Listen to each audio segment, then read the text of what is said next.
Welcome to renovatingrichesradio.com with your hosts, Dennis Rodriguez and Ricardo Rosales. The show where we talk about turning rags into riches.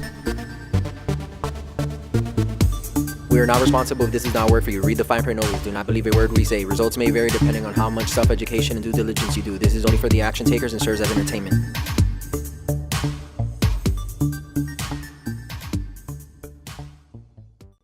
All right, good afternoon, everyone. My name is Dennis Rodriguez. I'm here with our other host, Ricardo Rosales, and we have our first repeat interview with Mr. Robert Kennon from We Buy Houses Robert, or We Buy Houses Cash, one of the, Houston's top wholesalers. He's grinding and hustling out there. How are you, Robert? I'm doing wonderful, man. Thank you guys for inviting me out again. We're so happy to have you again, and today we're going to have a very, very interesting topic that not too many people know about. Well, they do, but some people that are really newbies ask themselves, what the heck are bandit signs? Why do they call them that? So we're going to talk a little bit about that, but Ricardo. El signo de los bandidos. That's what we're going to talk about. The bandit signs. Bandit signs. So, first of all, if you haven't seen the previous interview where we interview Robert, go back or go into our website or YouTube channel and find it. It's very, very interesting. Robert talks about, how he got started, all the the different things he went through in life that brought him to where he is right now. And he's hustling. He's doing really well. But that show is very, very interesting. I was very surprised with Robert because I didn't know a lot of the details behind Robert, right? So I was inspired myself. So one of the good things is we're bringing you quality caliber people into our show. We definitely do, and yeah. Robert is one of them. And by the way, we were in Vegas together for a couple of days. Robert was out there at the 10X conference. He had a crew. He had a whole crew. Yeah. Mastermind friends from Atlanta, Georgia. We're going to say hi to our friends Rashad and his crew in Atlanta. We Boy, connected. Morris. Yeah. We connected. And we did a mastermind that I got invited to that I didn't know they had, and it was actually a pretty good stuff. But maybe Robert can talk a little bit about that. What's the mastermind thing about, and how can people get in touch with it? Let's get to it in a little bit. I don't want to get, because I want these people to understand what the secrets of bandit signs are, because they do work. Okay. We don't use them, just so you know. But the only reason we don't use them is because we're mastering the direct mailing portion of it, which Robert is here adding value. He's like, hey man, I want to get going with some of those direct mailings, and I'm picking his brains on this bandit sign. So there is an exchange of information, right? But the truth is, while we were in Vegas at the 10X conference with Mr. Grant Cardone and all the other presenters, I told Robert, I said, Robert, because he started telling us all the stories about these bandit signs. Yeah, we asked him, what exactly are you doing for your marketing over there in Houston? And he told us, for the most part, it's bandit signs. So we decided that, you know what, we want to touch on that topic because we haven't really covered it.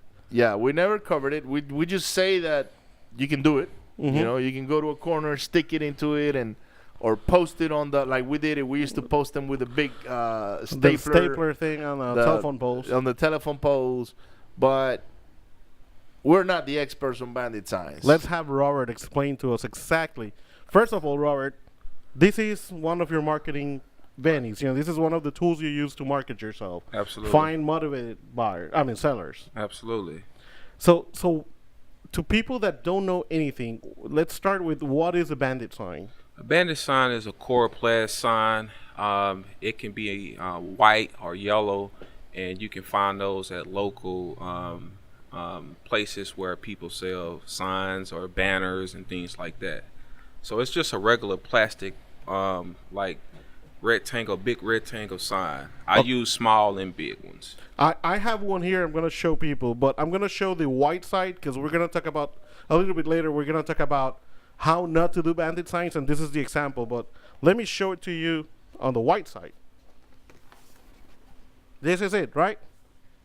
So like Robert said, it's kind of like a plastic material that. Hey, you know what you can do? Just grab one of Neil. Can we get one of those markers real quick? The probably the green or the red or the red marker. Let me get that red marker real quick. Thank you, sir. What are you gonna do? Like Man. the market? So this is how you do a bandit sign, Robert. How will you do a bandit sign? Because there's several ways people do. Yeah, I mean, it's several ways you can have either, them typed, right? Right, you can have them printed out, or you can have them handwritten. You can either use a name, or you can use "we buy houses," "I buy houses." So it's whatever your preference is. Mm-hmm. My name is Robert. I like to use Rob. You know, I even use my student's name, Matt. I may put Matt right there. Okay. So it's whatever preference that you have. You know, I might. Let's just do it one. So this is creating a bandit sign live. we're creating a bandit sign live, Okay. but this is what we want to do for the people that got a very limited budget. You go get you the cheapest piece of cardboard that you can use for sticking it into the ground with a couple of little sticks. And hope it doesn't rain, because if you use cardboard, Well, but some people don't have budget, right? They're struggling. They only got minus $50 to their name. They're trying to figure it out, man, how do I get started on this thing? This is what you do. You pick up something like that, Right. and then you grab a marker, and you do what Robert is about to do, which is we buy houses. See that? don't put your phone number. Robert. Cash. Just come up with like a 999 something And, yeah, like you that, can right? Put any So number. 999. I wonder who owns that number. So then you put the phone number, and that's it, man. You got yourself a bandit sign. You got yourself a bandit sign. that fast. And That's easy. how you market it. If you do 1,000 of those, I guarantee you're gonna pick up a property. and your hand is gonna hurt. Your hand Absolutely. will hurt, but that's why you got kids and stuff like that you can make them do the signs for Right, you. and that's exactly what I do. I pay teenagers. I pay teenagers to help me with good handwriting, and sometimes I have them to use letters so it can look more professional. You know, I wouldn't just put that out there, but I make sure it's big, it's right, and making sure the number is seen as well. So Right. I train folks on how to, put them properly, even though if they handwritten. Good. So That's okay. Why do they call them bandit signs? Well, that's just a name I got when I got into real estate. I heard bandit signs and I stuck with that. But a bandit sign is pretty much, I guess, because it's sitting on side the road and the stake or on the because pole. bandits put them up. So Yeah, what I've heard, and again, I'm pretty sure there's like different stories, but what I've heard is that in some places they are like either illegal or they don't like them, like the city code, stuff like that. So it's kind of like you're doing something bad. Yeah, by putting it- some cities are not. They don't allow it. Okay, and they actually find the person that puts them up. So that's why somebody gave it the name of bandit signs. Mm-hmm. Whoever did it should have trademarked it. He would have made a killing, because everybody calls it bandit signs now.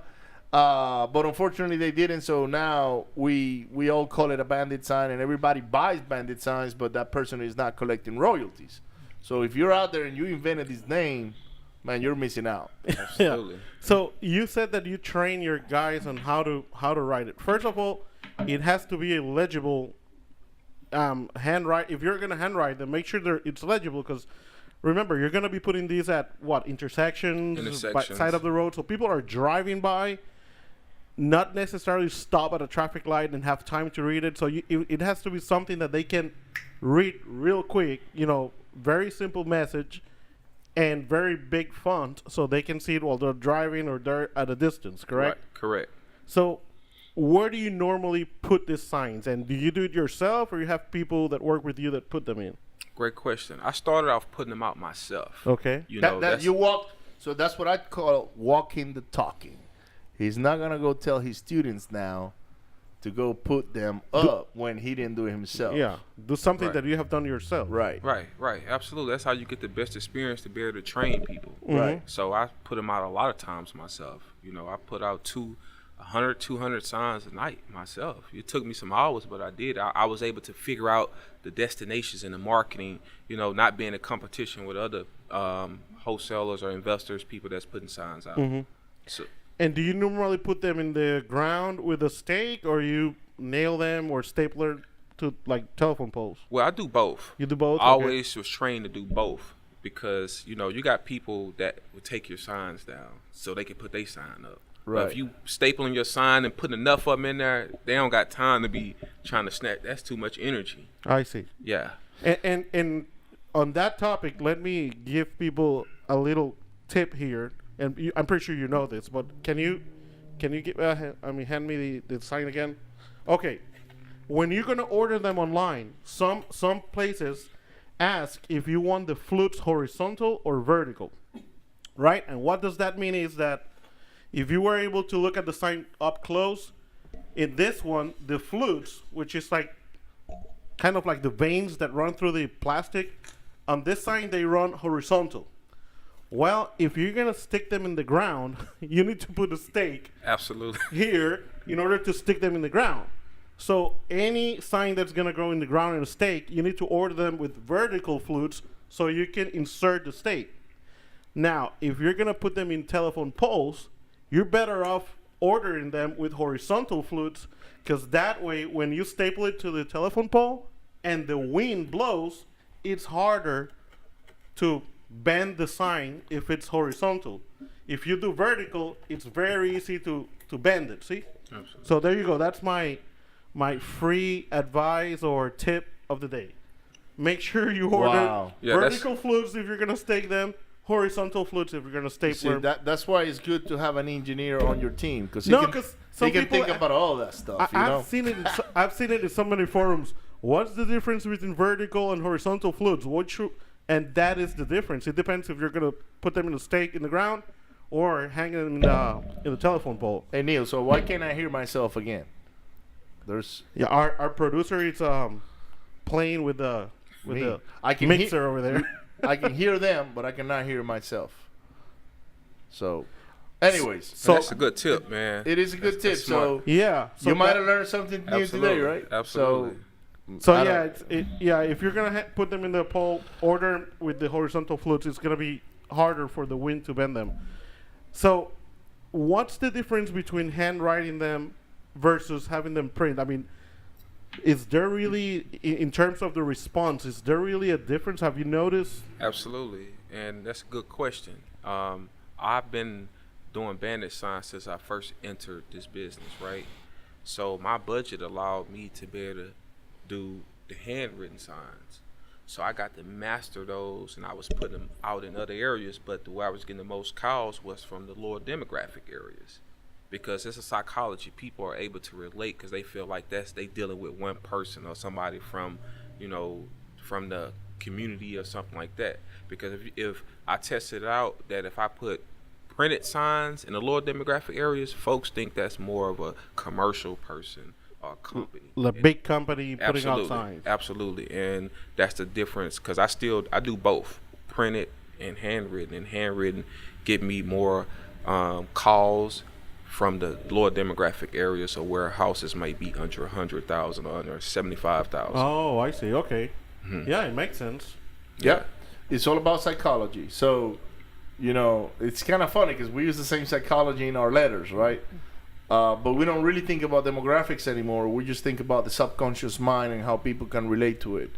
But if you are putting signs in the ghetto, you want to make sure you handwrite them. Absolutely. Because that's his recommendation is, look, man, people are going to actually relate better to something that's handwritten, and it's going to be cheaper for you. It's just more time consuming.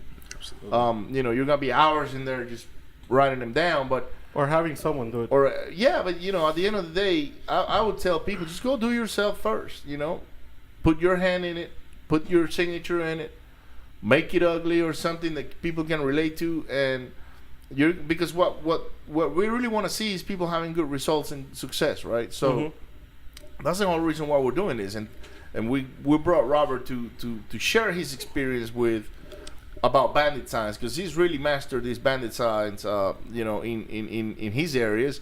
I'm not gonna talk about areas specifically because then they'll be able to tell who he is. But anyways, you know, if you're putting bandit signs in $500,000 homes, maybe the bandit sign is not a good thing to do, just for the fact that they don't like the area to be dirty with all these plastic things, you know, all over the place. You might want to do a billboard or something like that that's more professional, because this is people looking to connect with professional people. I'm going to sell my house to a professional buyer. So they'll go look at the people that put up money for a billboard, as opposed to, you know, putting a bandit sign on an area like that. So that's the psychology behind it. He already mastered it. He knows how to do it. You know, he'll tell you, hey, if you go to a house that it's up to 100,000, you want to go with handwritten ones. Maybe up to from 150 and above, you want to go with the printed ones, because, you know, the middle class can connect better with the printed signs. But if you're going, you know, anything higher, then you go with the billboard, or because at the end of the day, the billboard is going to do the same thing. It's just going to be more expensive. Right. You know, it costs a lot more to put up there, and you got to sign contracts and things of that nature. Now, the downside with the bandit signs is that you get some of your competition they'll go take them down so they can put theirs on, right? Right. Absolutely. They you know, and some people get mad. Oh, somebody else put another sign in my street, like they own the corner or something, you know. A lot. So they start doing this, you know, it gets personal, it gets tough. And then if you go, you know, so Robert, you go look in an area. Let's talk about a zip code. I don't want to mention any specific zip codes, but think about one of the zip codes we were talking about earlier. Right. And if you went to go put up bandit signs, how many signs will you put on that one specific neighborhood in order to get some returns?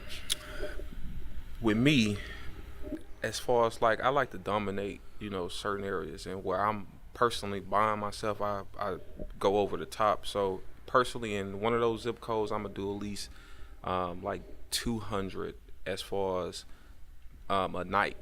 Okay, 200 a night. So yeah, because you put 200 tonight, and maybe tomorrow there's like 50 left. right. Because every day you got the bandit sign police out there. You got people. Man, even the people in the community take signs sometimes. Right. You know. So. I do. Hey man, I'm a bandit sign hater.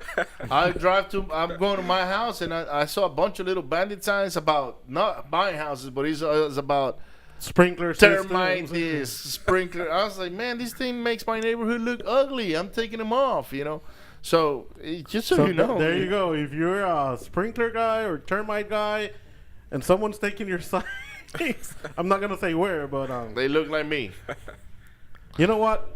Okay, no, never mind.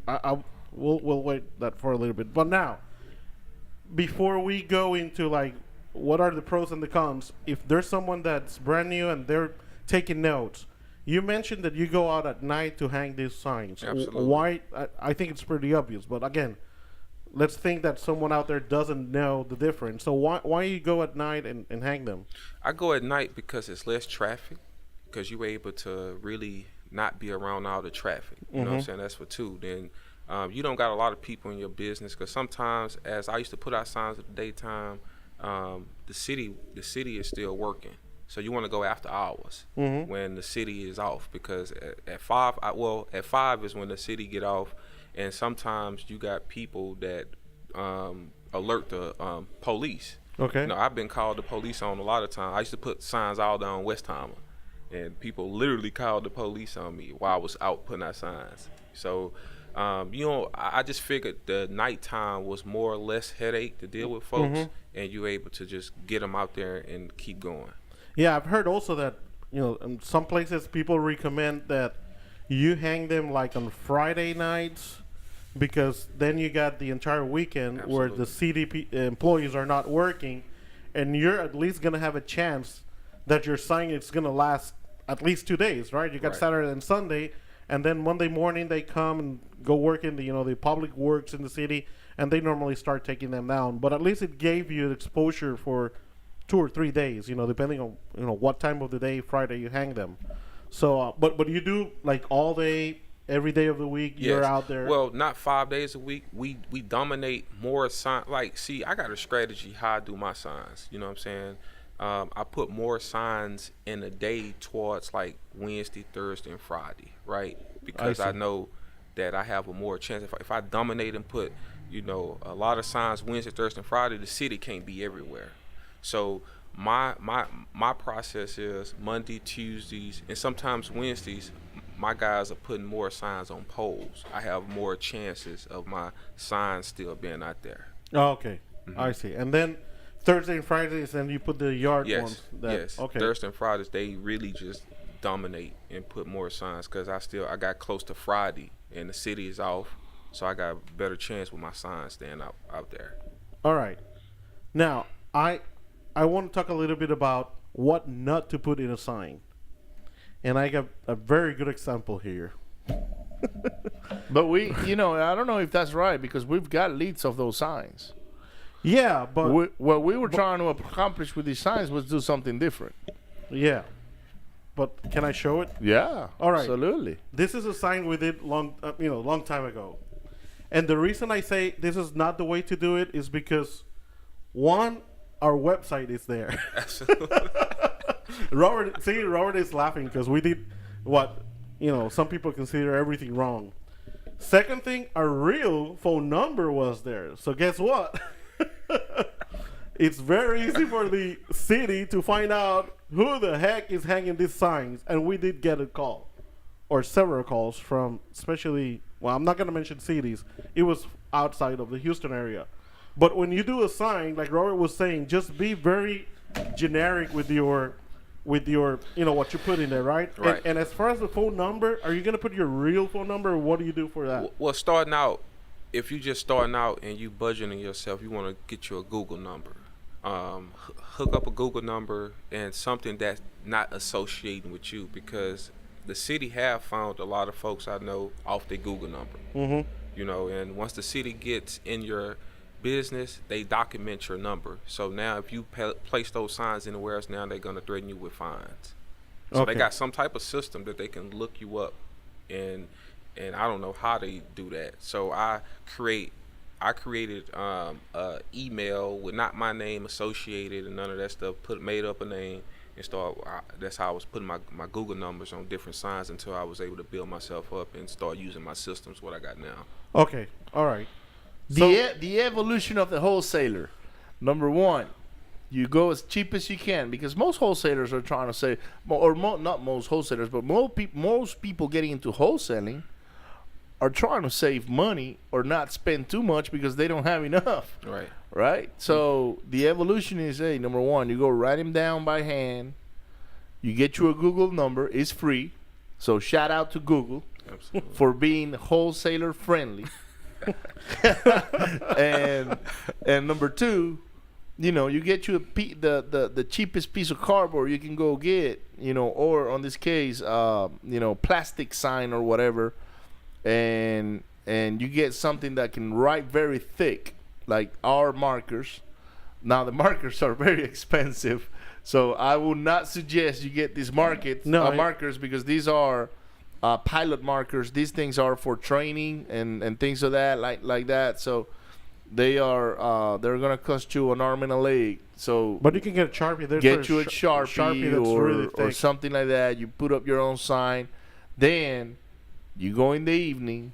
Don't do it during the day because you're gonna get cut. And if you do it during the day, not only the city, the neighbors, and everybody else, and neighbors like me, because I'm after people that are putting bandit signs. I can't get mad at Robert because he's not putting bandit signs on my street. But if he was on my street, man, they're gonna hear me, because I don't like bandit signs on my street. You know what? You just won something, Ricardo. Hold on. What I win? You see? Yeah, no. And then he gets up and, oh my God, they come with the bags, right? So. What is this, man? How you gonna get in front of the camera like? What is that? Okay. So you're officially the bandit police guy. I'm the bandit police guy, man. All right, we got the police Catch. guy. So now we need to find out how this works in terms of how to deal with the city, right? Right. So What Why is you this, man? Ricardo is the city police, the bandit police guy. He's on the wholesaler side. He's the bad guy, right? Right. But for citizens, it's the other way around. Ricardo is like, out there. Ricardo, are you with us? I'm not, man. I'm here trying to catch some people now. Now, whenever the police finds a sign, let's say you found this one, Yep. they're gonna try to call you, right? Right. Because they don't want you to, keep hanging signs. Right. So they call you, and what happens next? I mean, do you know before you answer the phone that this is probably the police or the city or ordinance or someone like that? Well, let me tell you a secret. I see a lot of folks, because I call a lot of bandit signs to see people presentations, and they'll be like, this is such and such LLC, how can I help you, and stuff like that. So you're automatically giving yourself up. You're exposed now. Right? So anytime you processing bandit signs and you know they're illegal, you have to kind of have some camouflage. Let me see some camouflage. We need camouflage. I want to see some camouflage, man. We got some camouflage here. I want to, and you Bro, we need to get you camouflage. Let's get you a camouflage. You see, that's how you disguise people. You All know? right, so now You go throw. Where's the other one? hold on. Hello, okay. Oh yeah, we need the person writing the bandit sign. Hold on. Yeah. No, actually, the bandit. Robert is the bandit. He's not really. Robert is the bandit. He's Okay, the bandit. Robert, you're the bandit. Okay. Here you go. Okay. I'm the. Robert's the gonna bandit. You see that? camouflage myself. Backwards. It's backwards, Robert. Okay. It's backwards. So. All right. You see. So now you can't tell this is Dennis. You can't right? tell this is Dennis. Dennis is the lady. Look, so this is how this happened. Dennis is the lady that is trying to become a wholesaler. All right. Okay. And Dennis just wrote up that bandit sign. But Robert is actually the guy that is behind the whole mastermind. He's the bandit. That's why he's got the. We got ourselves a bandit. We got ourselves a bandit now, and I'm the cop, man. So cop is calling the crazy lady that hang the sign. Yeah. You dial that number, and what do you do, police officer? And I go say, hello. Yes, how can I help you? You actually answer like that, Robert? Are you the guy putting signs on the street? Well, yes, but I didn't know I can put them in that area. Well, let me tell you this. If you don't take those signs down, I'm gonna fine you $300 a sign. You follow me? I know how to find you. Okay, well, I will tell my team next time, and I'll try to do my best, sir. There you go. And then 2 weeks later, hey man, you still putting signs on the street? Hello, yeah. Who's speaking? This the police, man. The city of Houston. Well, how you doing, sir? Well, I Hey didn't- man, I thought I called this number and said don't put any more signs. Right, Now you have to say that was a different number. right, absolutely. So that's how you disguise people, man. We're not showing you how to do it. And let me clarify real fast before I get to that point of when we change the voice, because when a person call, the city. Only reason I imitate my voices is because that a lot of times I know people that got fined, right? Yeah. And I have to process myself so that I can kind of, because there's a lot of times that I have heard that the city and people will bait you in. Yeah. You know what I'm saying? I've heard that too, and I was going to ask about that. So in the process, the reason Let's take we're back to ourselves. the whole reason I shared about the voice change is because I never want to expose myself. You see what I'm saying? And that's just what I mean by camouflage. And I use different voices. I got like 5 different voices I could use. And it's like I'm playing with the city or the police, because people call the police on me, and I don't want them to know my voice or my name, so they can identify me. So that's the only reason why I changed my voice. I can, I learned that when I was a child to be able to change my voices. So when people are calling, they would know you. So I do a lot of different signs, and I have to change my perspective, because if I'm instead of saying the same voice in the city calling all my signs, they're gonna know it's me. So anytime somebody call, I'm not doing it initially when I answer the phone, because I'm gonna kind of fill it out, then that's when I'll try to kick in. Hold on, well, let me put my partner on the phone real fast. And that's when I come in with my change of voice, not just right off top. You see what I'm saying? I see. Yeah, because you don't want to answer with your disguised voice if it's an actual seller, someone that's honestly. So that's the deal, right? So this is not easy. I mean, some people they sell you on seminars and things like that. That hey, wholesaling is the easiest thing to do, and you gotta fight the city, you gotta fight the cops, you gotta fight other wholesalers, other bandit signs installers, and then you gotta know what to do when you answer the phone. Then you gotta be able to follow up and have the city or the police ever call from a legitimate property? Absolutely. And have you go there and a seller did that to me when I got in the game, man. That's why I take this serious, because just like you said, you take signs from your neighborhood. Right. This seller was like this. I kept putting signs in this area, and it was like by Sonics and style. He owned the area. He said he don't like the trash in his neighborhood, so he used to always call my sign. I was like, man, if you take it down, I'm gonna put it right back out there. So he got smart and had his daughter to call me, the number, and had me to come to the house. But where I come from, man, you always scale and ride around first. Yeah. So I always go 30 minutes before then, and I seen the police get out and come inside the house, and the car was parked down the street. You see what I'm saying? And anytime I go to a house, I always go 30 minutes before. I just like to scale the neighborhood, man, and I seen it happen. And I called back, and I'm driving by, I called back. I said, sir, is it possible that we can reschedule? And they was trying to beg me to come to the appointment. Like, man, we ain't gonna have no other time. Can you come right now, because we gonna go out of town. We ain't gonna be able to sell the house then. So they was trying to get me to come to the house to figure out who I was, because I kept putting signs in the neighborhood. So when I went through that process, I said, you know what? I'm gonna start disguising myself, instead of telling people, because I did tell that guy my name at the time. He knew I was Robert. I'm trying to get known, because most people want to get recognition off top. That's why people say this such and such company.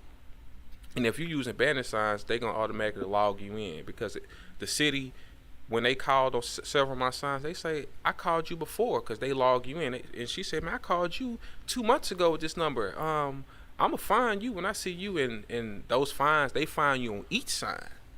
Yeah. You see what I'm saying? That's what the cop told me. Yeah, so that's the whole perspective of me having different alternatives of voices, because I want to because from sellers, from people in the community, because I don't want them to know me and they can pinpoint where I'm at, because so that's why that perspective came in.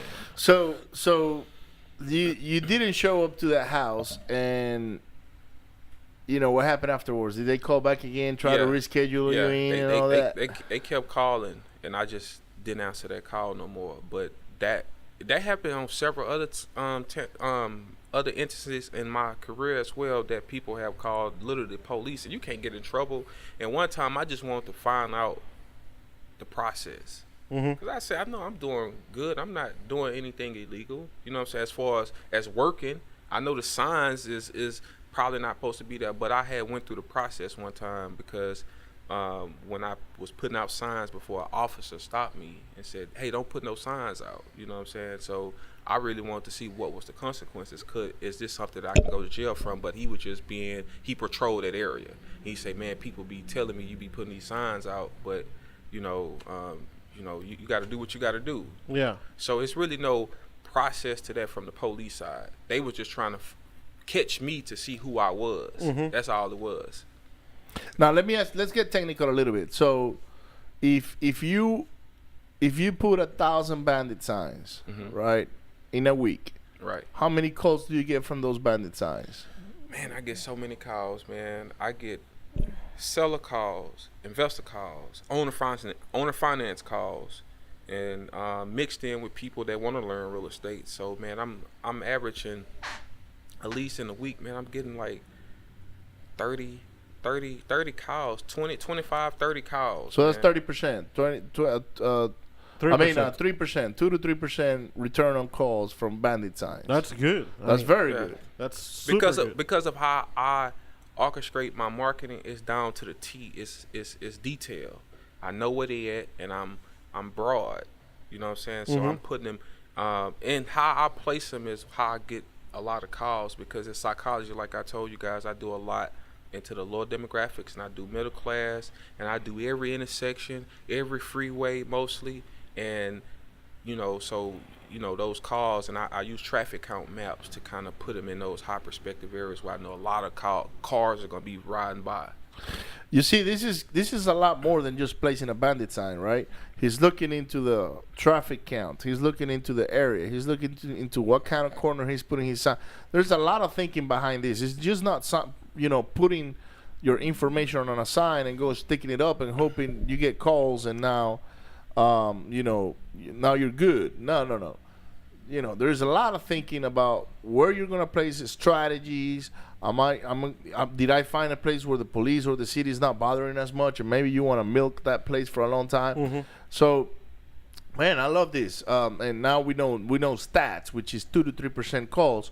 So, if you want to make money on this thing and put a house under contract for wholesale, or even if you're gonna buy it or whatever, you gotta go big. You can't just go throw 50 signs. I mean, you might get a call. Don't get me wrong. Get lucky. Yeah. But the luck is gonna play more on your side if that happens. But if you systematically go and throw thousands of signs every month, you're definitely gonna be able to pick up some properties and move them and put them under contract. So, Robert, just out of your mind, in your career, like thinking about how many signs have you ever done altogether? Myself? Yeah. Man, I if you had to come up with a number, because I know it's hard for you. If you ask me how many letters I've sent, I'm like, okay, I lost count. I could remember that. As far as signs I did by myself, you know what I'm saying? And but all together, from the ones you bought, from the ones you sent other people to do. Thousands of thousands, right? Man, that's a lot of signs.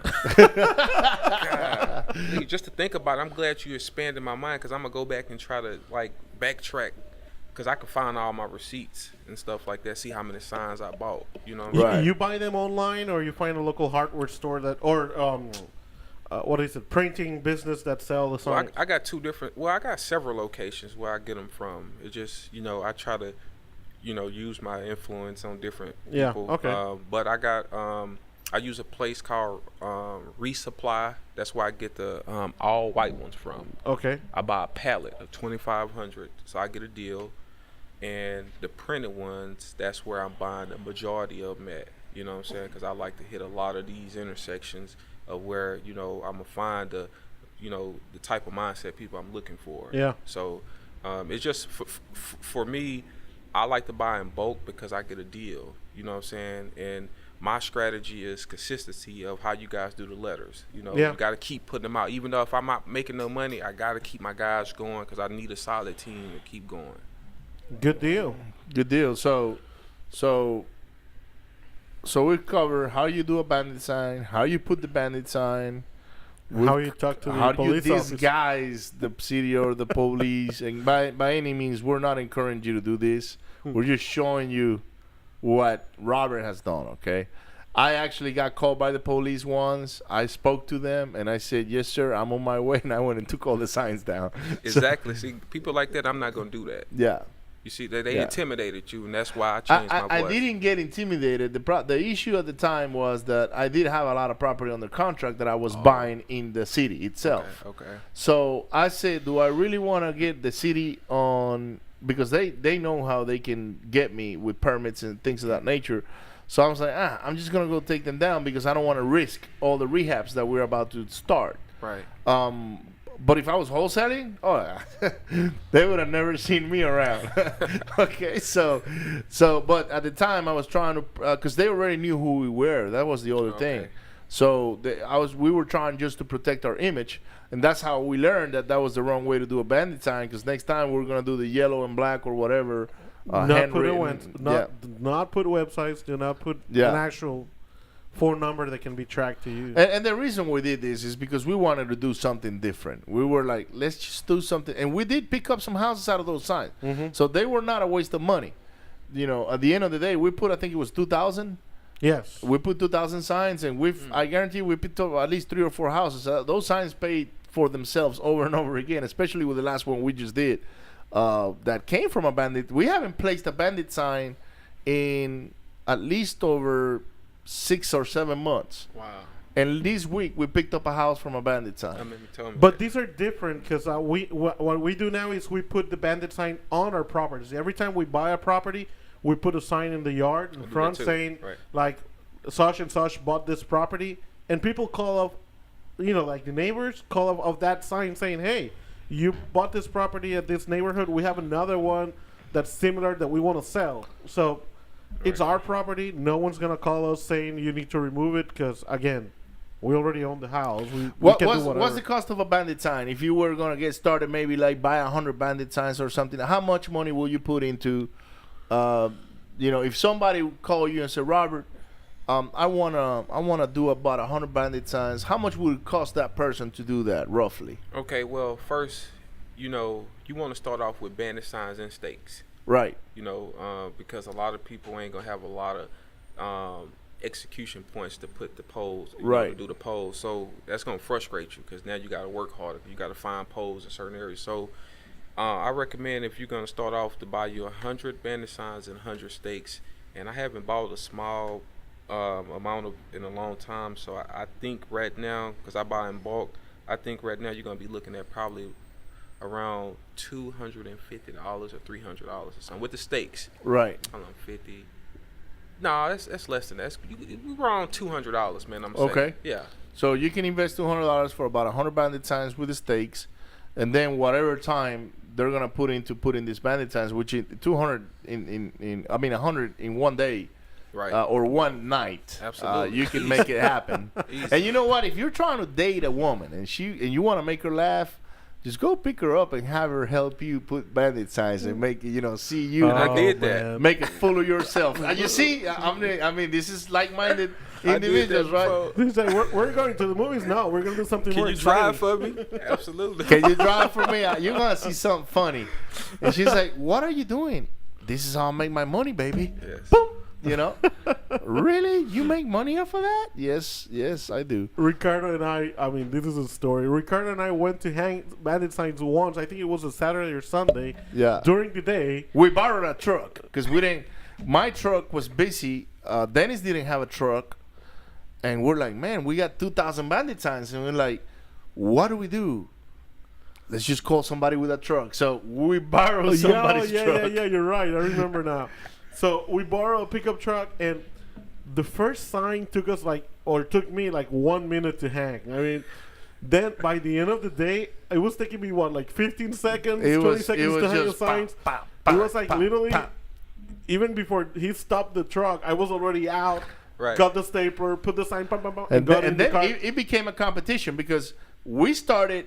And you were the one hanging the signs, right? And Dennis was scared to death, man. He would look to the sides like, what's going? You know, like I'm doing something bad, right? Body language. And then I'm videoing it from the truck because I'm driving, right? And I'm just having a blast, man. I'm taking videos of Dennis hanging these Bandit signs, and I was like, oh yeah, he's gonna lose some weight today, you know? And we had the stapler thing, the long one, Right. And he's out there putting, you know, all the staples. And then I go, all right, man, he's getting better and getting better. And I was like, man, this is too slow, man. And he's like, you get out there and do it. I said, really? No, okay, let me go do it now. And I go there and I just put more effort into it. And I was going, pop, pop, pop, pop. I said, you see, that's how you get it done, man. Right. And then so that day, those videos are gonna be. I mean, they're gonna be worth a lot of money in the future. You know, when we go back and. No, but the truth is, you know, that the one thing about Dennis and I and Robert as well. Is that we walk the talk, man. We're not gonna go tell somebody go do this. I told somebody one day. The guy comes to me and said, "Man, I need a job." He was driving Uber. I said, "You drive Uber? Yeah." I tell you what, man. Why don't you go do some Bandit signs for us? You know, and what is that? And I said, and I showed him, right. He said, "Is that legal?" And I said, "Well, in some areas it's not, but I'm not gonna send you there. I'm gonna send you out of the city limits. That way, I don't put you in harm's way, okay? How many have you done? And I was like, dude, I've done a lot. So, I'm not telling you go to do something I'm not willing to do myself. And but just so you know, that day, Dennis and I put at least 150 signs maybe during the day where everybody's watching us. Yeah. And we're like, we don't care, man. Every sign we hang is like 10 grand coming in, 10 grand coming in, right?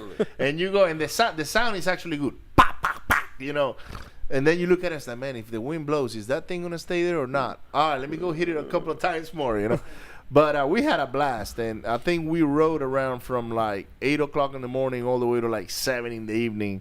It was a whole day. Yeah. And we still had like one more box left of that stayed actually on the truck, and then Jose went and put some somewhere else. He's like, dude, what did I do with these signs? I said, just go put them up, Right. So he went and put them up. But at the end of the day, we walk the talk, so we don't tell people to go do something we're not willing to do.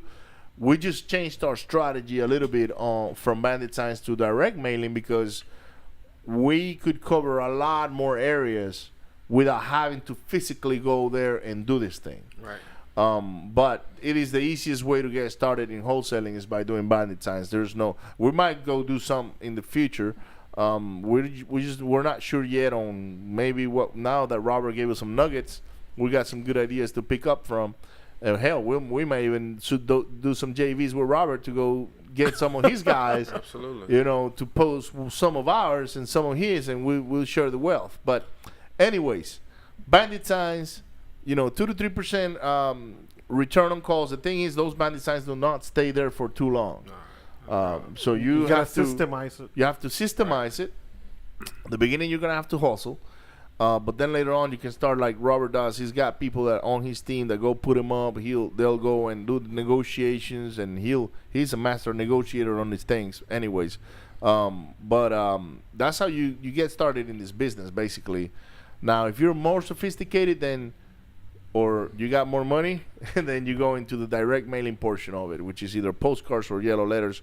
I personally don't like postcards. I like yellow letters, because they got psychology. Just like he said, if the handwritten one can connect with certain people, the printed one connects with other people, and our letters are the same way.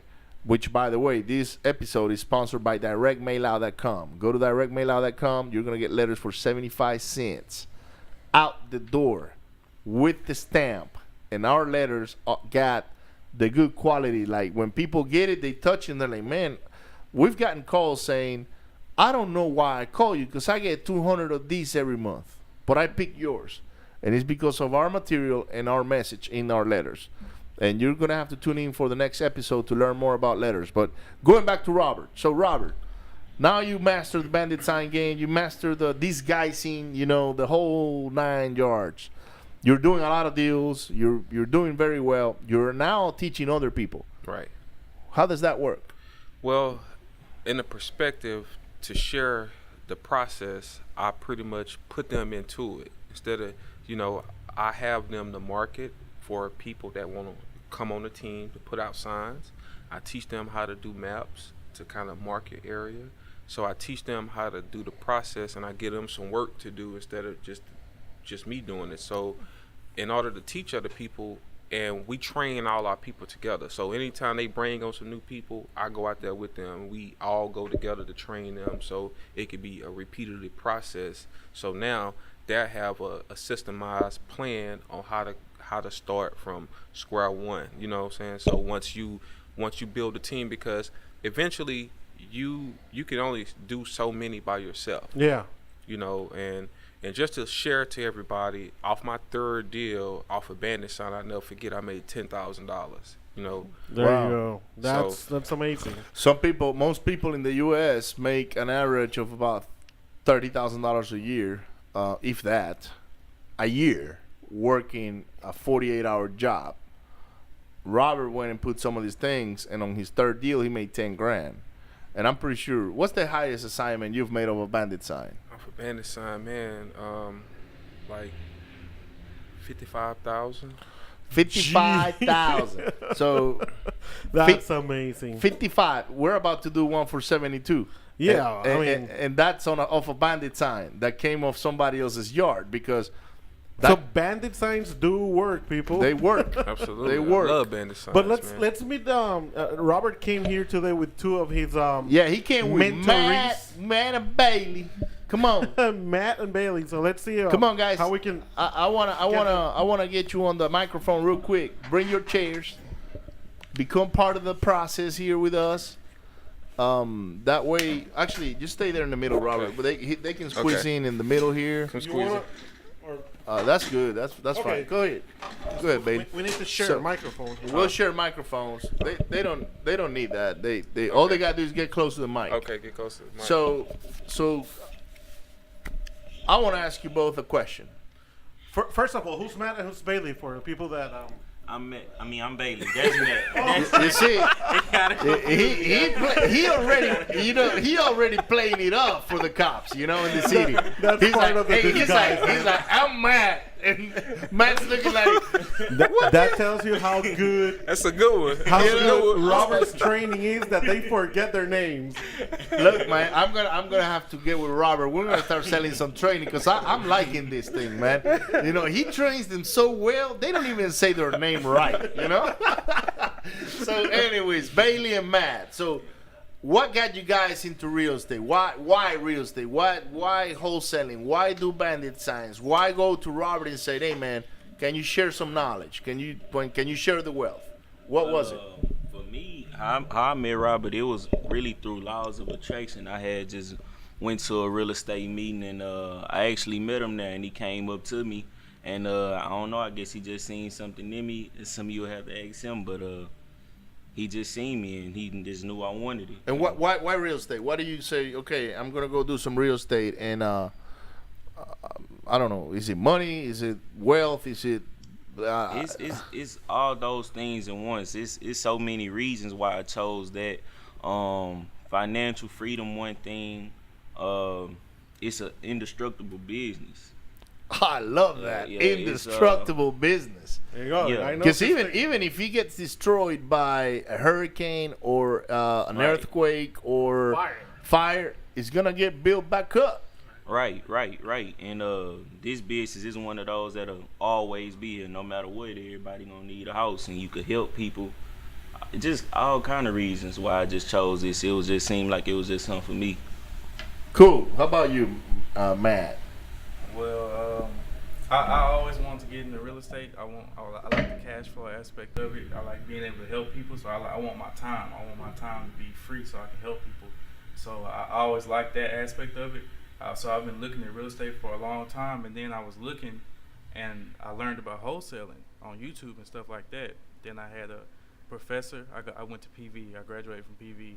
Had a professor. So you got a bachelor's degree? Yes. On what? A bachelor's in psychology. And he's out there hustling, wholesaling. Yeah. I had a professor, Dr. VC. He was teaching wholesaling. Robert came and spoke at one of his seminars. I didn't even get to see Robert because I missed that day. But I heard about him. I called him. I just kept on calling him. I called him for months, just trying to get information out of him. But you see how hard it is to get with Robert, man. I mean, Robert is a very busy man, right? And these guys, they saw something here and said, you know what? I want Robert to teach me how to do this right.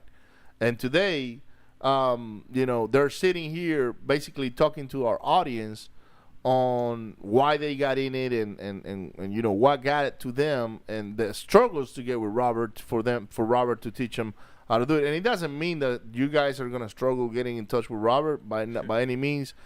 Robert wants to make sure that you are persistent. That way his time is valuable, or your persistence is going to be valued enough for him to say, you know what, I'm going to give this person a try. So have you done any bandit signs? Have you gone out there? Yeah. Post them? Yeah, I went out there, a lot of times doing bandit signs.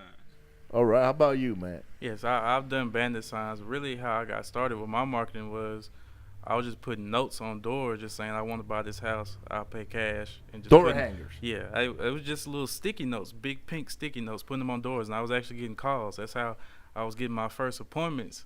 Wow. And then he was saying he would come to an appointment with me, so I was like, I got to get some more appointments so he can come meet me. So pink sticky notes. All right, so if you're not buying houses, if you're not wholesaling, if you're not doing any of these things, you don't have it. You don't have the drive, because these guys are out there hanging sticky notes into people's doors saying, I want to buy your house, and that's how they got some deals. So I'm that's like the mini Bandit sign. yeah, that's the very mini, but and it's very not offensive, because people look at it and say, oh, they put this thing here, I'll just throw it away. But the ones that really need that help, they're gonna call, they're gonna bend it. If this guy came in and put a sticky note, you know, I want to talk to him. What does he have to offer, and the whole 9 yards. So how many, I'm not gonna talk about how many deals you guys have done or anything like that, but when was the last time you guys closed on a deal that you picked up out of a Bandit sign? This week. This week. This week. This week. All right. How much money you made? Well, how I did it, I had made $800 because what I did in the deal. Okay. Basically from what I brought to it, but it was still a close. What about you? Yeah, I made $400 for that deal, and we just split the profits based off all the work we did and what parts we played in the role. So, but what you gotta do is do about 10 of those. Yeah. You do 10 of those a week. You're looking at 4 G's, man. $4,000, $8,000 in your case, $4,000 in your case. They're gonna getting bigger as well, because we're gonna play bigger parts in those deals. It's just got to get some traction. We taking action, getting stuff done. So that's all that matters. Just building momentum on it. And what's the biggest check you guys have made? The biggest check I've made, I made 1,000 so far. That was mine so far. That was yours, because you just started, right? Like right. Yeah, I'm learning as I go. Right. All right. $400 check that day. He got 1,000. So so you guys made $1,000. Well, in between both of you. He did 1,000 and he did 800 and 400. Right. And he did 1,000 and 400. Okay. And basically how I set it up is I pay for the marketing, and instead of me buying it or calling some buyers, if I don't buy it, I pretty much start calling my buyers, but I pass it to them.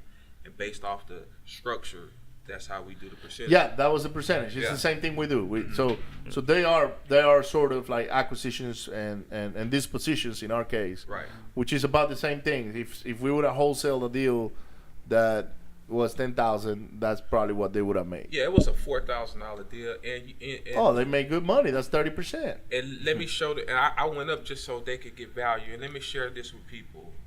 If you got a team, sometimes you got to take a hit for the team, because I actually had somebody at a high price that I could have made 10,000, but I took 4,000 because they brought the buyer. Right. So I wanted them to feel the process so they won't get defeated. Because I know if you starting out, if you don't got nobody like Ricardo or Dennis or myself, you're going to get defeated because you got to go out there and push the marketing. But if you got people who got marketing coming in, you can play your roles. Mm-hmm. And that's what they did. They brought the buyers. And he's on the internet all the time. He's driving all the time. So they correlate to bring the deal together.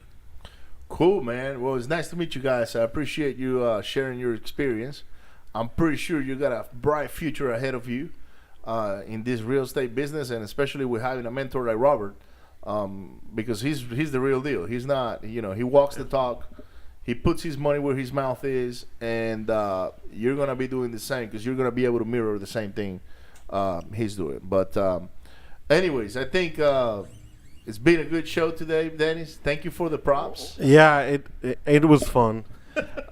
We did this Bandit sign. We might touch up on Bandit signs again in the future, and I'm pretty sure we'll invite Robert back. But anyhow, can I share one thing? Yes, sir. For people that's got a little budget and you're looking to go and spend, what I have got good info on as far as me tweaking this market, because I dominate in a lot of markets. You gotta sometimes, because when people see some people see that as, okay, that's a lot of people I'm dealing with. But if you put a name in front of it, it builds more rapport. And I get that from people. Hey, Rob. Hey, Matt. Hey, James. I got different names, about 5 or 6 names around Houston. So you might not never know who I am. Yeah. So you just met the guy with 1,000 faces or names. Yeah, the guy with 1,000 names, one Bandit sign. So what he's saying, instead of saying we buy houses, put like Joe or Steve or whoever buys houses, and people might relate more to that. Right. Absolutely. Well, ladies and gentlemen, thank you so much for being out there. I hope you enjoy this show. You learn something about bandit signs, and you get to work. Okay. With that being said, thank you, Robert. Thank you, guys. Again. Thank you, Matt. Thank you, Bailey, for showing up here and sharing your experience. I'm pretty sure you're going to add a lot of value to the community because you're going to help a lot of people out of their situations by doing what you're doing. So this is not just about money. This is about adding value into other people's lives. And for the most part, when you're wholesaling houses or selling houses to other investors, or you're buying the house yourself, you're actually helping someone get out of a bad situation. Whether it is that they cannot fix their property because it's got too many repairs, they're behind on taxes, behind on the mortgage, or they just inherited the property and they don't want to deal with it. This is what wholesalers and real estate investors do. We help people transition out of their issues and their challenges in life by taking their properties and adding value to the community by either wholesaling it or fixing it up, or for the most part it's going to end up getting fixed up unless there's other things in place. But I don't want to get into that right now. We're actually going to talk to Landon in the next show. Oh, that's wonderful. He's going to talk a lot about owner financing and things of that nature. So he's a master at that. I spoke Super to him. master. I was on the phone with Landon until 1 o'clock in the morning a couple of nights ago. Oh yeah. Just sharing value. I invited him to the show. I need to still get together with him. But on the next show, we're going to have Landon. And he's going to tell us a lot about how he does owner financing and also about his events that are coming up. So with that being said, Dennis. No, before we leave, if someone needs to get in contact with Robert, his phone number is 281-305-3106. You just get in touch with him, and I'm pretty sure Robert will bring a lot of value like he's doing in Matt's and Bailey's life. So with that being said, subscribe, share the program. If you found this very interesting, just make sure you share it with your friends, family, and hit like and give us a rating on YouTube. 5 stars, man. 5 stars. Yeah, We don't take anything less than that, all right? So with that, we want to thank Robert again, our first repeat, invitee. How do you say that? Invitee. Anyway, thank you very much, everyone. Have a good one, and we'll see you next week. Bye. Thank you. Thank you for listening and watching RenovatingRichesRadio.com. Find us and give us a like and 5-star review on YouTube, Facebook, Instagram, LinkedIn, and any other social network you can find us.